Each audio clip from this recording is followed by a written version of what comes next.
आज शीघ्र दिन सरीजिव और राति लंबा होइजिव।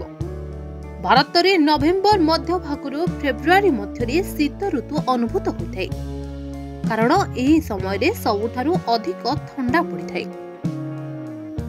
आपण माने निश्चय जानिथिबे, साधारणतः शीत ऋतु रे दिन छोट एवं राति लंबा होता है।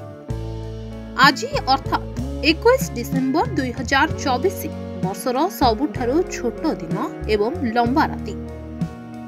एही भौगोलिक घटना को विंटर स्लैटिश कहा जाइथाय। सूर्य एही दिन कर्कट रेखारु मकर रेखा आड़कू उत्तरायणरु दक्षिणायन हेबाकू अनुप्रवेश करथाय। एहा हेउछि सेही समय जेतेबेले सूर्यंक किरण बहुत कम समय पई पृथ्वी रे रहिथाय। एही दिन सूर्य किरणर उपस्थिति प्राय 8 घंटा रहिथाय और अस्त हेबा परे प्राय 16 घंटा राति रहिथाय।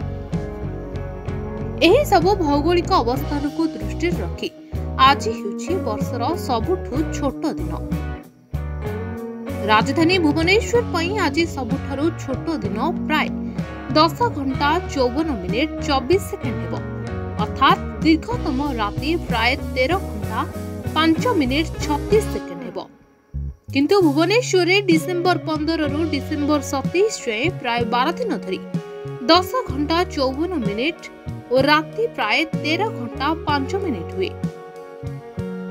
आज सुंदरगढ़ और मालकानगिरी रे दिनर अवधि यथाक्रमे मात्र 10 घंटा 47 मिनिट और 11 घंटा 1 मिनिट हेबो। ज्योतिर्विज्ञानी मतरे वर्षर एही सबुठु छोट दिनर ही शीत दिन आरंभ होइथाय।